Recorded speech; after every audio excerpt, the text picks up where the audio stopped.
Hey, what's going on, guys? I'm Porter, and today we're going to do a gun guide over the MAC SMG. Now, this is still one of my favorite close range guns to use, but in this video, we're going to go over attachments, how to use, and at the end of the video, I'll give it an overall rating. And then in a separate video, I'll have gameplay of the MAC if you want to check that out and see how good it still is in Season 4. But other than that, guys, if you find this video helpful or entertaining in any way, definitely hit that like and subscribe button. But let's go and get into the video.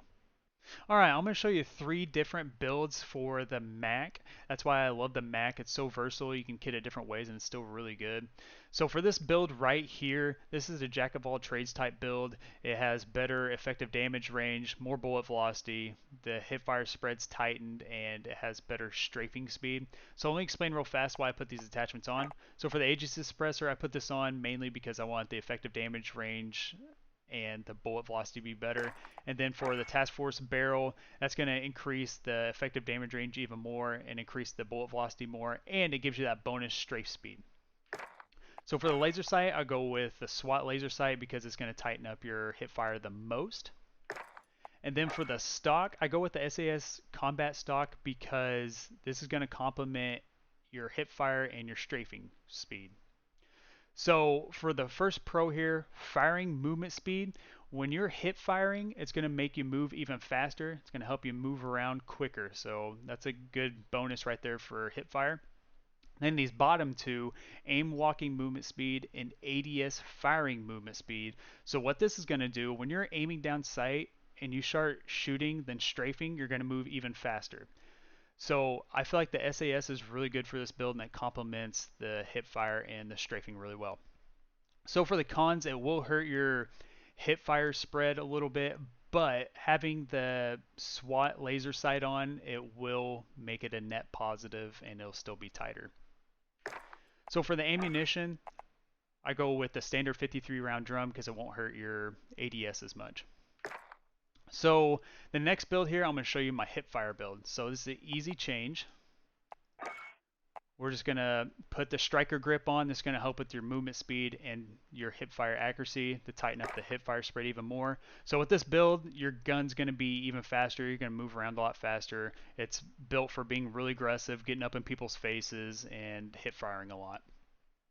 The last build is for pure strafing. So if you like strafing a lot, this one will be for you.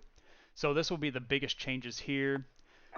So for the first one will be sound suppressor. The main reason why we're going with this one is to help with the sprint to fire speed because we want to get the gun up and shooting and strafing as quick as possible. So we're going to put that on. We'll remove that. Then we'll put on the task force to make up for the effective damage range and increase the bullet velocity even more. And then it'll help out with the strafe speed.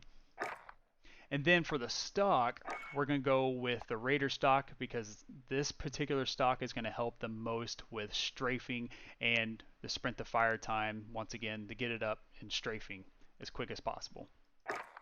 Then we'll keep the striker grip on just because we want to help out the overall movement speed even more. But there you have it. There's all three builds. Down in the comment section below, let me know which one you like the most. So how to use the Mac? The Mac, I know I've said this multiple times, it's very versatile. It's awesome to use. Even in Season 4, it's still one of the better close range weapons to use, I think. It's easy to use. It's easy to control. You can shoot it 20 meters, even up to 30 meters. I still feel comfortable using it. I know a lot of people use it for sniper support or they use it solely just for SMG. So you can use it in a lot of different ways. So the overall rating I'm going to give the Mac in Season 4 is an 8 out of 10. I think it's still meta. I know it's had a long history since it's released in Warzone. It was overpowered at one point and it's been nerfed, but I think they've done proper nerfs to this gun and I think they put it in a pretty good place. I like where it's at now. It's not too crazy. It's not buried to the ground. I still think it's a great option to use, has a really good time to kill, has a great recoil, and you can kit it in multiple different ways. So I feel like it's an 8 out of 10. Alright guys, that does it for the Season 4 Mac gun review. Hopefully you found this video helpful. Make sure to Porter up, and I'll catch you guys in the next one.